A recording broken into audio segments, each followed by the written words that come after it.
Quick sound. How's sound for everybody? Appreciate everyone being here. Thank you so much. Also want to thank our ASL interpreter for being here again today. So glad to be able to provide that service. I'm Keith Stevens. I'm Chief Communications Officer, and I'm serving as the Public Information Officer for this current PSPS event. Thank you for being here tonight. A couple of ground rules or updates. We have a microphone. We have a microphone to pass around for questions, not just for your own sake, but we also have people dialing in on a phone line so they can hear. So we would ask you to hold for your question so they can hear your question also, and then we can get the responses. So we appreciate your patience on that.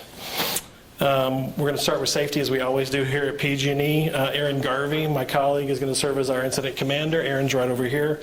Rick Metafesser is going to do CPR if anybody needs it. We have an AED back at the security desk and the AV table right back here. And Deborah Scales, our colleague, will contact security if we have any issues. This is earthquake country, so we need to keep that in mind. They do happen. They've happened recently. If we need to take cover because the lights or whatever, please duck, cover, and hold as best you're able.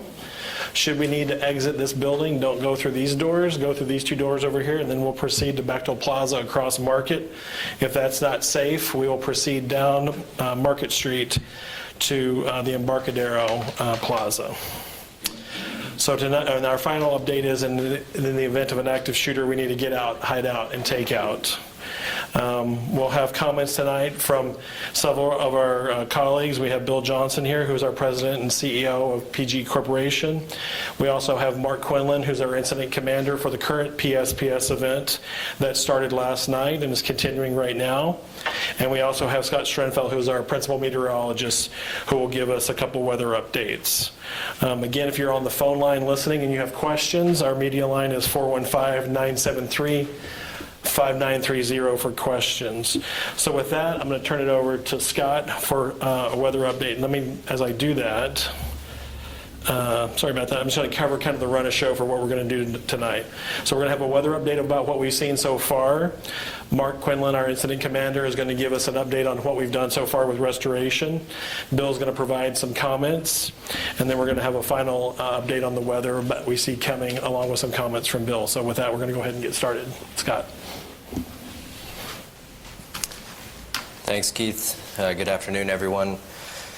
So yesterday afternoon through noon today, we did have a strong Diablo wind event unfold across our Northern California, as forecast models had predicted.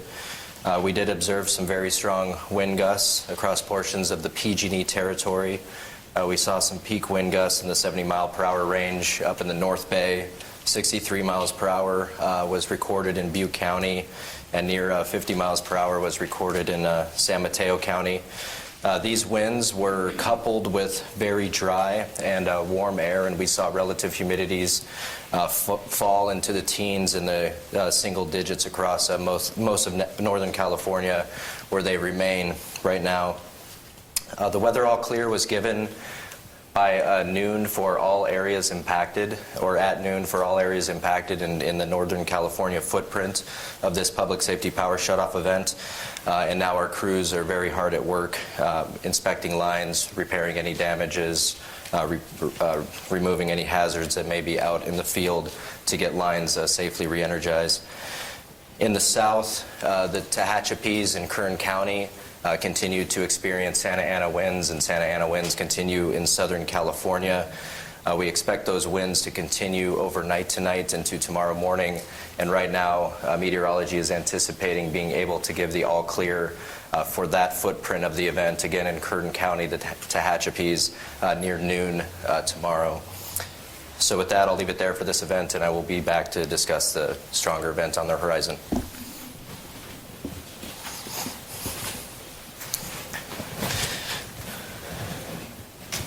All right, good afternoon, everyone. I'm Mark Quinlan. I'm the incident commander for this October 23rd Public Safety Power Shutoff event. I'm here to provide a operational update and a status report on our restoration efforts.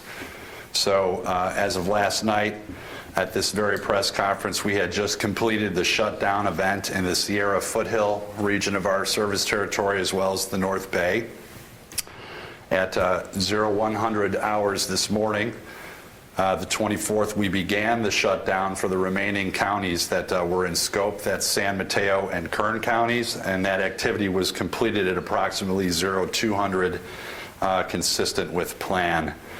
So in total, there were approximately 179,000 customers shut down across portions of 17 counties. All clears were forecasted to be at noon today for all of those impacted customers. While we were in the de-energized state, we were constantly monitoring weather conditions, and we were fortunate that weather conditions had actually improved a little earlier than anticipated. So we were able to issue the all clear for portions of that shutdown event earlier than noon, approximately 9:45. And that was for San Mateo County and the southern portion of the Sierra foothills. So we immediately began patrolling and restoring our customers at that time. The remaining areas of the North Bay and the northern part of the Sierra foothills remained out of service until weather conditions improved at noon, which was consistent with forecast. So as of noon, shortly after, all counties with the exception of Kern were declared all clear, and we've been restoring customers ever since. I will say that Kern County itself, the all clear for Kern is actually projected to occur at noon tomorrow. And so we're going to follow the same cadence and monitor weather conditions. And if there's an opportunity to pull that in, if winds decrease earlier than forecasted, we'll begin that restoration sequence as well. We've restored approximately 125,000 customers. Since these all clears have been issued, we have roughly 56,000 customers out of service still. The numbers are dropping fast. Our crews are making great progress, and that's possible due to the amount of resources we have out there. We have over 40 helicopters and approximately 6,000 field resources that are conducting this work. So we're very pleased with our progress, and we're working as hard as we can to get everybody back in lights. I wanted to transition quickly to the Kincaid fire. That fire broke out last night, as you know. We are coordinating, PG&E is coordinating with CAL FIRE on that event. We have an incident management team that's been formed, it stood up, and they're on the scene. They are integrated into CAL FIRE's response. They own the response. We're coordinating efforts with CAL FIRE. Important for us to understand where the fire perimeter is and where the fire fighting efforts are happening, that there's temporary flight restrictions, which could have impacts on our ability to patrol and restore from PSPS, but we're confident we're tied together well. We're leveraging our agency partners that are in our EOC. We have a representative from Cal OES and CAL FIRE there today, as well as the CPUC, and we're leveraging that relationship to be successful in this response. So with that, before I hand it back or over to Bill rather, I just want to sincerely appreciate the patience on behalf of our customers and our agency partners and our communities. Totally understand the impacts of service interruptions. We understand that, and we're working as hard as we can to restore you safely to service. So with that, I'll hand it off to Bill Johnson.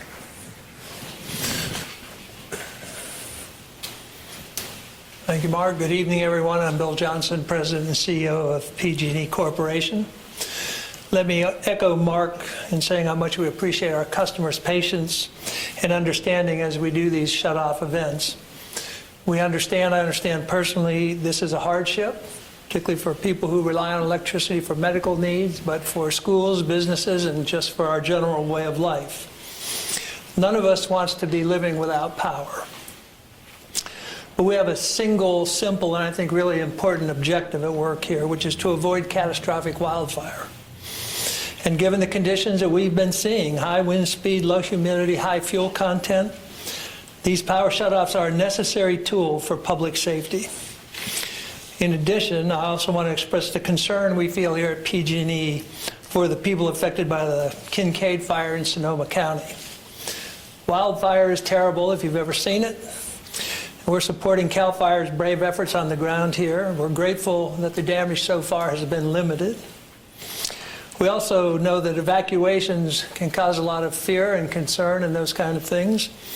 It's distressing to a lot of people who are our customers, friends, and neighbors. We never want anyone to actually have to go through with this, as unfortunately many people in California have in recent years.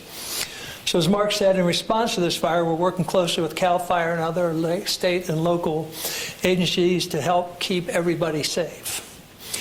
And I want to acknowledge particularly the first responder community, the brave people that actually deal with those things. I appreciate your help. I know there are a lot of questions about what happened in the areas of this fire, so let me address that. This afternoon we filed something called an EIR, an Electric Incident Report, with the CPUC related to the Kincaid fire.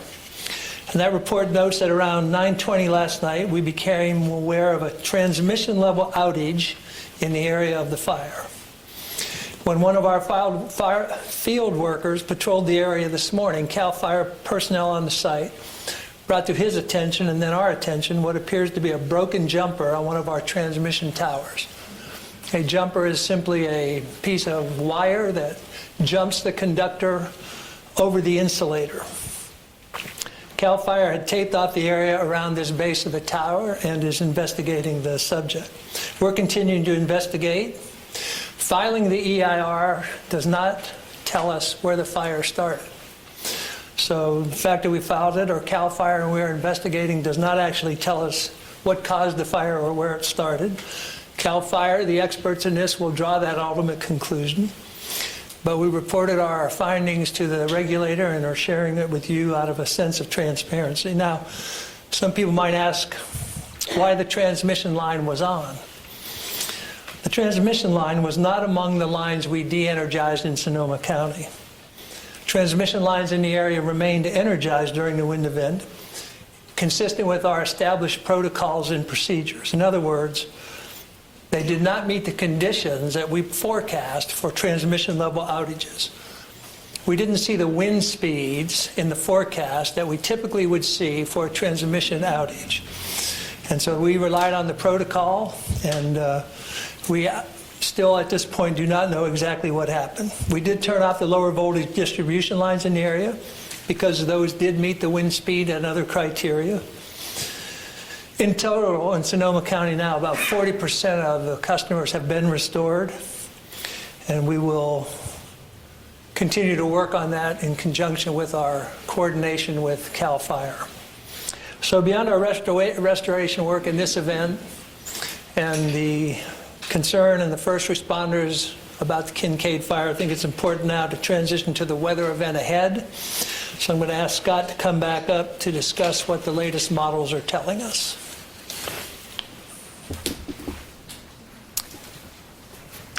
Okay, thanks, Bill. So unfortunately, it does look like weather forecast models are coming into better alignment and better agreement, and our confidence is significantly increasing that we will have a second and very strong offshore wind event impact Northern California Saturday night, Sunday into Monday, and Southern California starting on Sunday and lasting into Monday. The National Weather Service, and I'll just read you a quote from one of their forecast discussions. They state that confidence is high that the strongest offshore wind event yet this season will take aim at a broad swath of Northern California late Saturday into Sunday. Internal confidence statistics indicate offshore winds on the order of 4.3 to 5.2 standard deviations above the normal. They go on to state that usually 3.5 standard deviations is falling within record territory. You can read that, and I encourage everyone to go to weather.gov for the latest information there. Our other agency partner that we coordinate with is Northern Operations Predictive Services. They are also indicating high risk due to very strong winds, low relative humidity, and dry fuels, and that critically dry fuel moistures are expected. So, so PG&E Meteorology and our data science teams continue to closely study the upcoming event, and we plan to put it, and we're trying to put it in historical perspective. We do think that it will be the strongest offshore wind event this season by a large margin, and if models are correct, possibly the strongest offshore winds that we've seen in years. One of the gradients and metrics that we track for storm events is what we call pressure gradients, and so this is the difference in pressure between two surface stations. One of the main ones we track for northerly winds is the difference in Redding and Sacramento. The bigger the pressure gradient usually correlates with more outage activity on our system. Right now, some forecast models are indicating a peak Redding to Sacramento pressure gradient above 10 millibars. And we've calculated that if a 10.6 millibar pressure gradient was achieved, that would roughly equate to a 1 in 15 year return period event. Right now we are forecasting widespread wind gusts with this event, 40 to 60 miles per hour in general over most of the elevated terrain of Northern California, with peak gusts in isolated locations 70 to 80 miles per hour. Some locations may gust higher. The map that I'm showing you on the screen is our internal outage producing wind index model. It was constructed with 30 years of high resolution wind data. Over 5 billion data points were analyzed to determine what wind speeds manifest across our service territory over the past 30 years, and it helps us put these events in historical perspective. And essentially what you're seeing on the map is that there is high likelihood of damage that will occur with this system. So I do expect to, based on wind speeds, based on everything I'm seeing, that this event will be a very serious event, and one we need to be paying very close attention to. This is on the heels of this storm event that we just went through. So surface fuels, fuel moistures will be much drier than what we saw in this event, and so that's another element we have to consider. And I'll leave you with that. We do continue to closely coordinate with county, state, and federal forecast agencies. We're partnering daily on interagency calls, as I've mentioned in previous briefings. And I do want to close by personally thanking the National Weather Service and Predictive Services for, first of all, their excellent services that they provide to the public in general. And I do encourage everyone to, if you haven't, take advantage of those weather forecasts. They're all publicly available, and you'll see that they're very aligned with our thinking in PG&E meteorology. And I do want to thank them also for allowing us to coordinate and come into alignment on this upcoming weather event, which will be a very difficult period for all of us Californians. So I'll leave it there.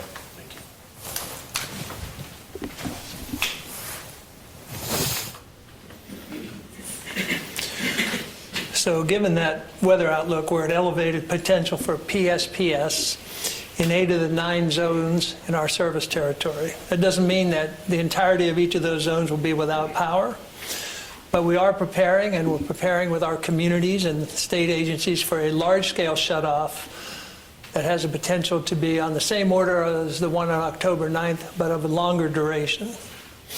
So earlier today, we began notifying customers in areas where potential shutoffs could start as early as Saturday. And those regions are the Sierra Foothills, North Bay, Peninsula, Central Coast, East Bay, and Humboldt. We've also started our notification process that starts with Cal OES, state agencies, counties, cities, and customers. Our protocol indicates we provide at least 48 hours notice, so we're meeting that protocol for this event as we did in the current event. We would then provide 24 hours notice and again 4 hours notice before a shutoff. So we achieved that in this event, and we'll do so in the next event. So in addition to the notifications, we're preparing in full force for this event. All that said, we continue to monitor the weather, and we'll incorporate any changes of that into our plans. And before I take your questions, let me repeat one thing I said last night, and I hope you will include this in your coverage. We have thousands of employees in the field trying to help people. Turn your lights back on, whatever they need to do. And these people are there to help. I understand there's anger and all kinds of emotion that go with these events, but we have continued threats, continued verbal assaults and other things against these people. I understand your anger. Be angry at PG&E, but let these people help you. Thank you, and now we'll take your questions. I'm going to invite Mark and Scott back up with us. So, Christian, you want to start us off? Sure. Christian Captain, KTVU Channel 2. A couple of questions. First, looking forward, and then also looking back at the incident. So it's sort of a two-part question. One, you guys are officially then putting the word out that we are likely to see a PSPS in various locations this coming weekend. And then also looking for more clarity on the incident with the facility that appears to have malfunctioned near the Kincaid, where the Kincaid fire started. What was the nature of this breakdown of the material?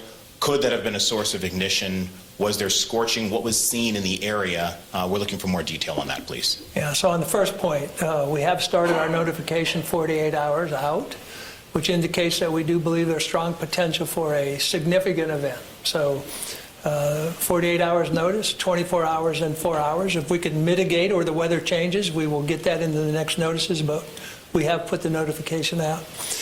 The equipment issue on the transmission line was just as I said. There was a fault on the line, which means something happened and it de-energizes itself. And then when you look at it physically, you can see a wire that's mispositioned, a jumper. Now this tower is 43 years old, which is pretty common in the industry. That's not an old tower. It has been inspected 4 times in the last 2 years. In 2019, it was inspected by climbing, and it was inspected by drone, which is a very good way to inspect. Several minor maintenance things that were fixed, except for one, which was painting. So we didn't paint it yet. But it appears to have been in excellent condition, recently inspected. And so we're just going to have to wait for the results of our investigation in CAL FIRES to learn more about that. Was there any scorching or any evidence of fire in the area? We don't know the answer to that yet. David? Could you talk to us, David Baker with Bloomberg News. Could you talk to us a little bit about the different criteria for when you shut down power lines, whether they're distribution or transmission? What wind speeds prompt you to do a shutdown for distribution? Which ones go for transmission? So our protocol is based on backcasting years of data on weather and conditions. And so to give you a simple version of this, there are a couple things we look at. We look at wind speed, wind direction, fuel content, how dry is the fuel, humidity, general conditions like that. And then we have a formula or an algorithm where we apply these, and if you hit a certain level, then you have to start thinking seriously about PSPS. Generally, transmission level damage happens at 55 miles an hour or more. Distribution is about 45 miles an hour. For regular speed or gust? For gust. Okay. So now it's not that easy, but that's a general guideline. 45 gusts for distribution, 55 for transmission, and this really accounts for debris flying into the lines. Are you thinking of changing that in light of this incident, since it looks like you had some damage at the wind speeds that you didn't think were going to be that dangerous? Well, you've drawn a conclusion that we're unable to because we don't have enough data yet. We don't know if it's wind speed, we don't know what it is. As I said, the protocol is based on significant backcasting of experience, so I think we just have to learn more before we can answer your question more specifically. Here in the middle. Hi, Maria Medina with KPIX5. This is in regards to the faulty jumper line that you were talking about just a few minutes ago. Why did it take 10 hours to inspect the area after your company was made aware that one of your lines had an issue? This is you, Mark. I'm not aware that it took 10 hours to inspect the line, so I have a difficult time answering that question. Can you provide any additional context? You guys were made aware of it at about 9:20. CAL FIRE told one of your workers at about 7:30 in the morning that something was wrong with that line. That's according to your report to the CPUC. No, that's a report that's accurate. I don't know the answer to that, but we will get you the answer to that. I would also note there was an active fire in the area also, so, I mean, that could also hinder ability to get there. Questions? Go over here to the Hi, I'm right. Lily Tan with NBC Bay Area. You mentioned you started notifying the Sierra Foothills, North Bay, East Bay, and Humboldt. Can you be more specific about which areas are potentially being shut down, and can you explain the conditions in those particular areas that make those a shutdown potential rather than other ones? And you're talking about Saturday, right? Yes. It's that future event, okay. Yeah, just to repeat, Sierra Foothills, North Bay Peninsula, East Bay, Central Coast, and Humboldt. We don't know yet exactly the footprint in those areas. What we know now is the general weather conditions, widespread weather conditions. As we get closer to the event, we get more granular about the weather condition, and specifically in those areas where the power will be shut off, but we don't have that yet. Probably tomorrow we have a better view of that. Here we go, over here. Ken Miguel, KGOTV. Two quick clarifying questions. First, the tower is owned by PG&E? Yes. And secondly, when I've spoken to the geysers, they said they had turned off power prior to the fire starting. But that was about 9:20, yet according to your website, you didn't turn power off until 9:48. So at what point did you turn off power to that area? Power was turned off to that specific area yesterday. And if my memory serves me correct, it was between 2 p.m. and 3 p.m. is when we began. And everything that we had shut off was completed prior to this press conference, approximately 5 p.m., just before 5 p.m. So all the assets that were in our scope in that specific county were off by 5 p.m. But if you look at some of the camera images that are out there, or some of the surveillance cameras that were in the area, it looks like 9:21, lights were still on, went off about that same time. By 9:28, there's fire. So I'm clear exactly what time did you turn off the power up there? We turned off power as part of the Public Safety Power Shutoff at the times that I had just previously mentioned. So we were complete with that activity by 5 p.m. yesterday. I can't speak for any other outage activity that may have been outside of the scope of PSPS between that time and today. If PG&E is responsible for this fire, what does that mean looking forward as to how you will plan these outages? Will it change your methodology for if this is a wind event? It's too soon to tell that. I'd like to get the answer to the question first, what happened. As I said, our protocol is based on a lot of years of experience and extensive analysis of it. Depending on what we learn from this, we will certainly study it and see if any changes are necessary, but I think we need to figure out what happened first and get CAL FIRE's conclusion. David, follow up, and Christian next. To go back to the event that's coming up this weekend, you said it could be of a comparable scope to the one that we had 2 weeks ago, but of a longer duration. What kind of duration are you thinking? So again, we don't know exactly, but the National Weather Service said Saturday into Sunday. We think it might go a little longer. Too soon to tell. I just think when you're talking about these things, it's better to talk about the outside edge than the inside edge. But again, we'll have more on that tomorrow. But do you think this could go beyond your goal of 48-hour restoration? I hope not. I hope it wouldn't affect that. One of the things you think about in winds like that, are you likely to have more physical damage to the assets? And that might take longer, but again, we won't know until we get there. We're going to go to Christian. We'll get you, Kristen. Shwanika Narayan with the San Francisco Chronicle. Do you think there's going to be any overlap between customers who've lost power and those that are going to be losing power this weekend? Currently, we plan to have everybody restored before the next event. This might get a little complicated in Sonoma given the fire, but we're going to do everything we can to get everybody back on as quick as we can safely. But some of those people may be, in fact, impacted a second time, and they've received a message really asking them to think about preparation. Should they get their power back on at a certain time, to leverage that time to charge important devices, medical devices, their phones, other telecommunications equipment, so they can be ready for a potential weekend event also. So there may be some people who would be in both footprints. Do you have an estimate of how many? Not yet. Yeah. I wonder if you can run through the procedures for deciding which lines to turn off, because, and maybe I misunderstood, I thought that the whole point of the PSPS was to turn off high power lines to make sure that they would reduce the risk of fire, but it sounds like that transmission area facility that failed near the Kincaid fire was in fact energized, and what alerted you guys to the problem was the fact that it became de-energized.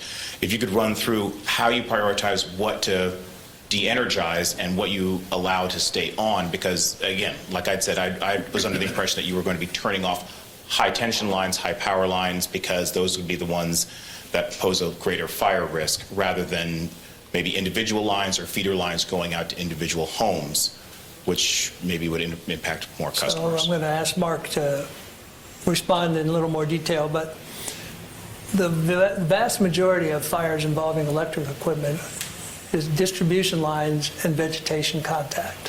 Which are the smaller lines? Smaller lines, right, that go to your house. And so that's really where most of the fire risk is, and that's where most of the PSPS actually happens. But we have the expert here who can give us a little more detail. So thanks for the question. It's a really good one. There's a difference between high voltage lines, right? Distribution lines are considered high voltage lines, and so are transmission when you're compared to, you know, standard appliances and regular electrical equipment that you would use in your home. So that's first. The lower voltage lines that we consider our distribution system, to Bill's point, are more at risk of having debris contact, tree contact, because there's tighter right-of-way clearances and vegetation management rules as to how far we can trim away from the assets. So the transmission system typically exists in, you know, large right-of-ways with plenty of clearance. There's NERC regulations that apply to that, how far away you know, the right-of-way needs to be cleared. So those are some of the things that kind of frame up the playing field, if you will, in terms of making the decision.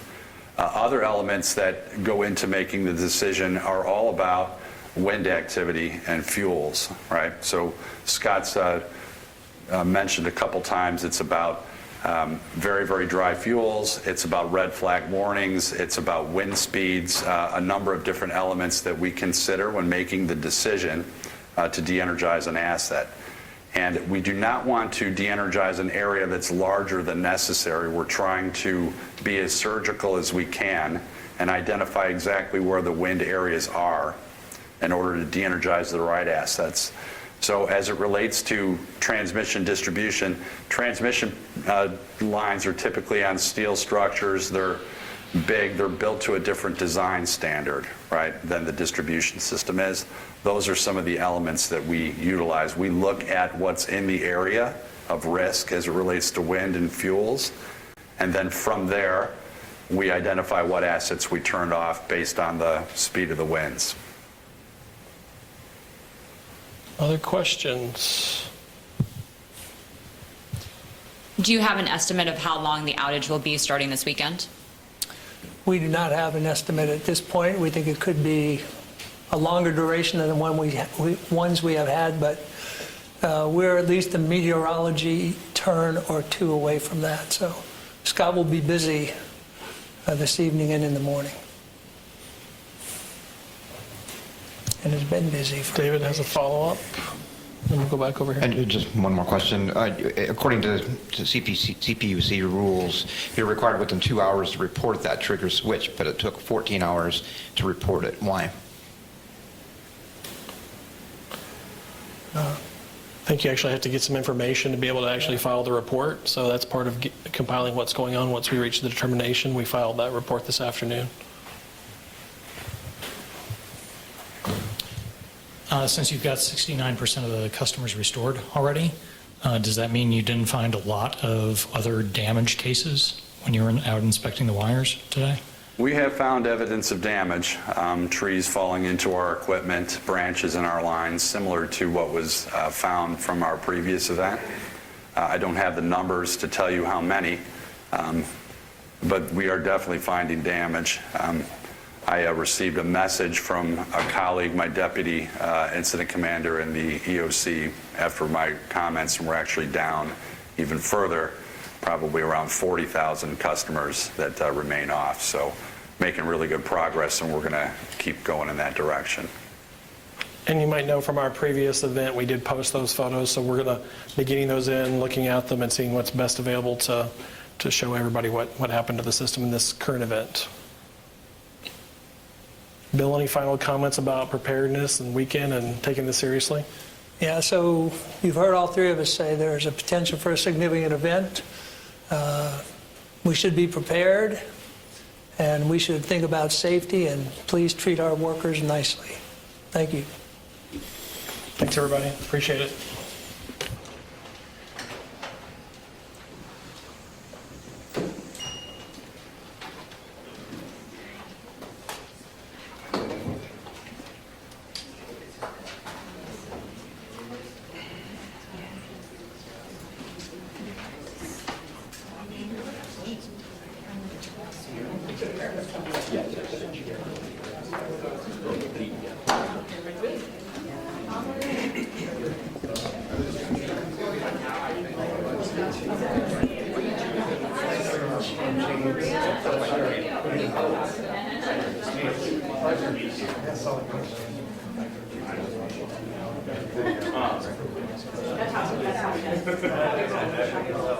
Anybody need B-roll of any projects?